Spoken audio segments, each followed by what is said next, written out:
वहीं उत्तराखंड का बजट सत्र देहरादून में आयोजित होने जा रहा है और इसके लिए सरकार की ओर से तैयारियां शुरू कर दी गई है। बता दें कि विधायकों की मांग पर ही बजट सत्र गैरसैंण की जगह देहरादून में करने का निर्णय लिया गया है, जिसको लेकर एक बार फिर सियासत तेज हो गई। और इसी बीच बजट सत्र गैरसैंण में नहीं होने पर हरीश रावत ने कहा, जिन विधायकों को हिमालय राज्य में ठंडा लगता है उनको किसी गैर हिमालय राज्य में चला जाना चाहिए। हरीश रावत ने कहा, जिस दिन देहरादून में बजट सत्र होगा उसी दिन मैं 1 घंटा देहरादून में गांधी जी की प्रतिमा के नीचे मौन उपवास रखूंगा। जिनको हिमालयी राज्य में ठंडा लगता है उनको किसी गैर हिमालयी राज्य में चले जाना चाहिए। ये तो पार्लियामेंट ने जब इनेक्ट किया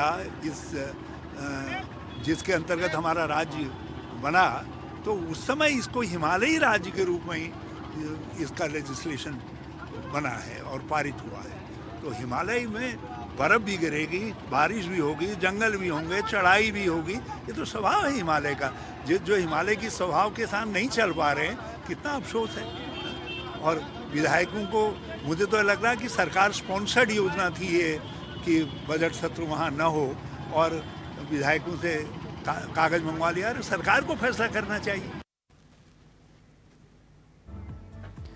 तो जो है अब गैरसैंण में सत्र ना कराने को लेकर पूर्व सीएम हरीश रावत ने मौन व्रत का ऐलान किया है और इसको लेकर उन्होंने सवाल भी उठाए। उन्होंने कहा है कि हिमालय का ये जो है नेचर ही है और वहाँ चढ़ना होगा। ठंड जो है यहाँ नेचुरल चीज़ है और इसके लिए जो है अगर वहाँ नहीं आयोजित किया जाता है तो उस दिन मैं गांधी प्रतिमा के सामने मौन व्रत रखूंगा। तो 26 फरवरी से बजट सत्र जो है वो शुरू होने जा रहा है और इसको लेकर विधायकों से 250 से अधिक प्रश्न भी मिले हैं।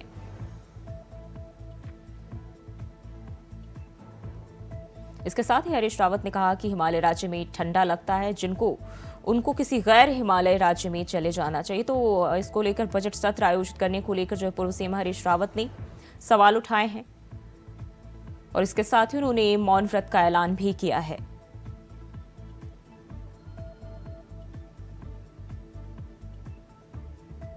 बता दें, विधायकों से बजट सत्र को लेकर 250 से अधिक सवाल मिले और सत्र गैरसैंण में न कराने पर सियासत जो है प्रदेश में देखने को मिल रही है। और तुषार लगातार हमारे साथ बने हुए। तुषार, पूर्व सीएम ने मौन व्रत का ऐलान कर दिया है, क्या जानकारी है?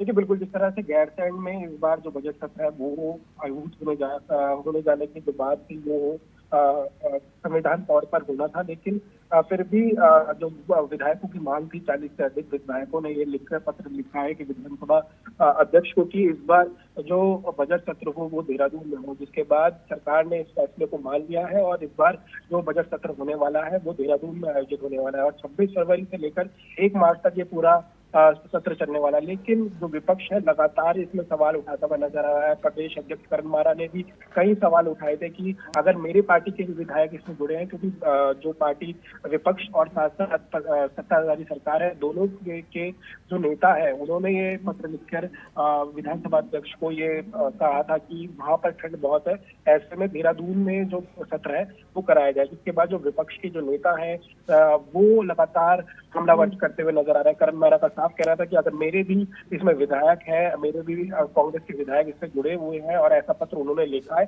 तो कहीं ना कहीं निंदे है और मैं उनकी साफ तौर पर निंदा करता हूँ। ऐसे में पूर्व मुख्यमंत्री हरीश रावत का भी बयान सामने आया है। उन्होंने बोला कि हिमालय राज्य है, यहाँ पर बारिश होती है, यहाँ पर सर्दी पड़ती है, यहाँ पर बर्फबारी होती है और यहाँ पर जनजीवन जो रहता है वो हमें काफी अस्त व्यस्त रहता है। ऐसे में अगर आपको यहाँ पर विधायक नहीं बनना तो आप दूसरे राज्य में चले जाइए। और इसके साथ साथ उन्होंने चेतावनी दी है कि गांधी पार्क में जिस दिन बजट होगा उस दिन 1 घंटा वो मौन व्रत रखेंगे। तो ऐसे में जो सियासत है गैरसैंण को लेकर वो तेज होती हुई नजर आ रही है और जो मांग थी गैरसैंण को लेकर कि वहां पर एक राजधानी बनाई जाए, आंदोलनकारियों की जो मैं करूँ की जब राज्य आंदोलनकारियों का जो शुरुआत है आंदोलन की वो गैरसैंण को ही शुरू हुई थी। तो ऐसे में जो गैरसैंण की जो भूमिका है राज्य बनाने में वो काफी अधिक है। ऐसे में जो प्रदेश की जनता है या फिर प्रदेश के जो नेता है वो यही चाहते हैं कि गैरसैंण को एक भूमिका दी जाए, लेकिन जिस तरह से विधायकों का ये रुख रहा तो कहीं ना कहीं वो निंदनीय है। और अगर